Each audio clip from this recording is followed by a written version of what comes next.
السلام عليكم.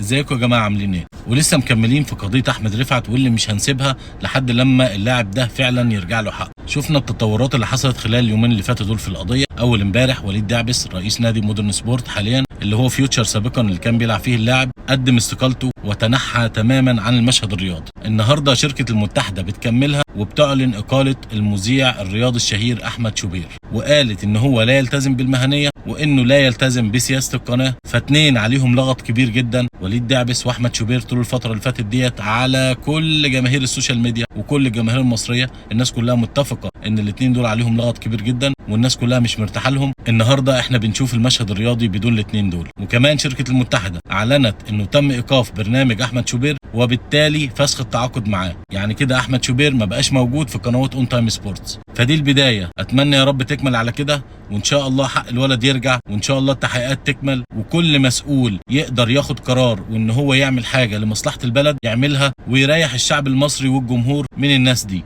اتمنى احمد دياب هو المسؤول الاول والاخير عن الازمه، مش شوبير ولا وليد دعبس، لكن اللي حصل معاهم خير وبركه. احنا خلينا في اللي اصابع الاتهام بتشير اليه من اول قضيه، من اول المرحوم احمد رفعت نفسه لما طلع واتكلم عنه وشاور عليه. النائب احمد دياب مش فوق القانون، مفيش حد في مصر فوق القانون، القانون لازم يمشي على الكل. ونتمنى من لجنه التحقيقات دي انها تظهر لنا الحقيقه ايا كانت الحقيقه وايا كان المسؤول، علشان الولد ده ترتاح، والولد ده يرتاح في قبره من الظلم اللي شافه، وكل الشعب المصري يرتاح ويطمن ان في حتى جزء من العداله بيتطبق في المنظومه دي. وانا متفائل خير باذن الله رب العالمين. الازمه دي هتكون كاشفه جدا، وان شاء الله رب العالمين اللي جاي في المنظومه الرياضيه هيكون افضل بكتير من اللي فات.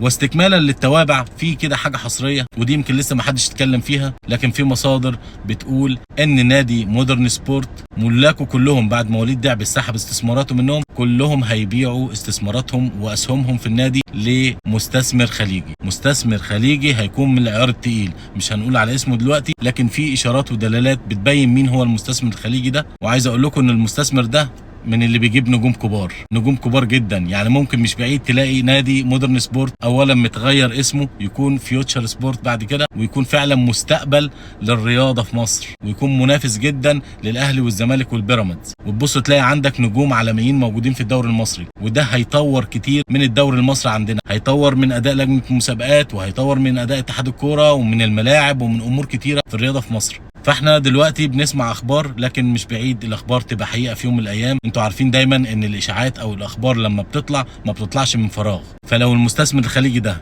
استحوذ على حصص النادي، هتشوفوا نادي مختلف خالص، هتشوفوا منافسه قويه جدا في الدوري المصري بين الاهلي والزمالك وبيراميدز، وما بين فيوتشر سبورت ده اسمه الجديد اللي هو مودرن سبورت حاليا. ويا رب تكون أزمة أحمد رفعت دي الله يرحمه ويغفر له يا رب ويجعله من أهل الجنة، تكون هي بداية كل شيء حلو في الرياضة المصرية. ما تنسوش أحمد رفعت وما تنسوش حقه، ومش لازم ننساه ولا لازم نتنازل عن حقه. وإن شاء الله رب العالمين هنفضل ورا الموضوع ده لحد لما حقه يرجع. وخليكم دايما على هاشتاج حق أحمد رفعت لازم يرجع، محدش ينسى الهاشتاج ده، وادعوا له دايما بالمغفرة والرحمة. ربنا يرحمه ويرحمنا جميعا ويصبر أهله على فراقه يا رب.